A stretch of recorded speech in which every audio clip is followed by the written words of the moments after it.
Drew Cline. I think first and foremost, I'm a sinner saved by grace. People have asked me before, is it easy or hard for me to worship? And I got to say, it's one of the easiest things I do, because all I have to do is think about who I am without Jesus in my life. Immediately tears come to my eyes and my hands shoot in the sky. It's not in the song I sing, not in the gift I bring. I'm a worshiper. I've been a worship pastor for over 16 years, serving the church either on staff as a worship pastor or as a guest artist coming into the church. Nothing matters in life aside from living for Christ and being exactly who He wants us to be. I realize, it's the same thing that happened to Isaiah in Isaiah 6. He understood who God was and who he was, and immediately it caused him to worship and be available to God. I think worship has to come from a life of worship. It's a way of life.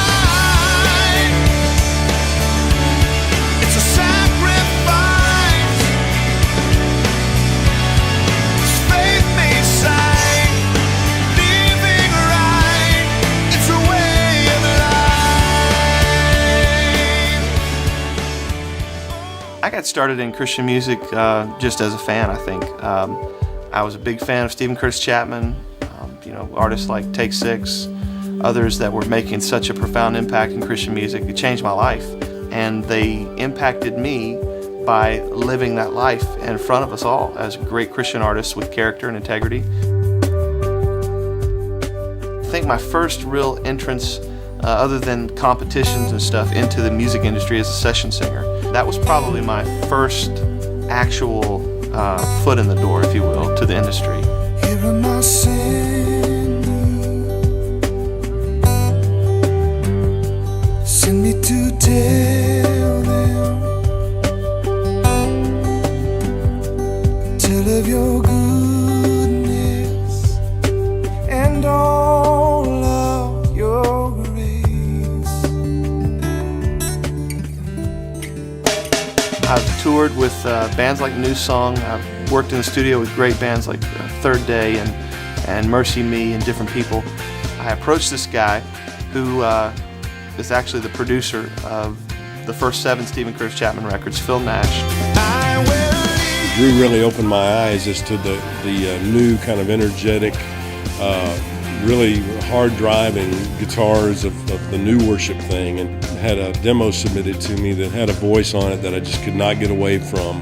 He just killed me with his vocals, and so we tracked each other down and had lunch.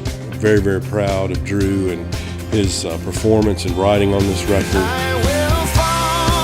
I Will is our single. I think the concept for I Will is to teach people, no matter what they're going through in life, no matter what they're facing, no matter the struggle that they're in, that we have to, as believers, we have to know where our help comes from. We have to know as believers that Jesus loves us, that He knows right where we are, He knows exactly what we're facing, and if we'll lift our eyes and our hearts, our countenance, He'll be there for us every time.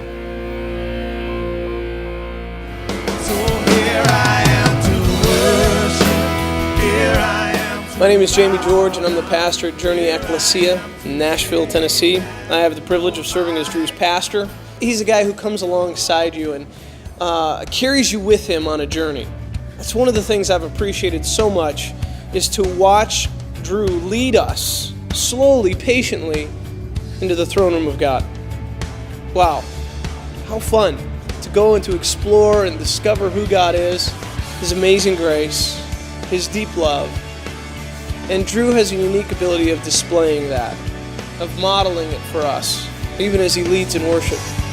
Romans 12:1 says, offer our bodies as living sacrifices, holy and pleasing, acceptable to the Lord, for that's our reasonable act of worship. Doesn't talk about a song, doesn't talk about song selection. It talks about a lifestyle of worship, how we live, what we say, who we are. Worship needs to be something more than music. It needs to be something more than the place where we go to worship. It needs to be something more than we do for an hour on a Sunday.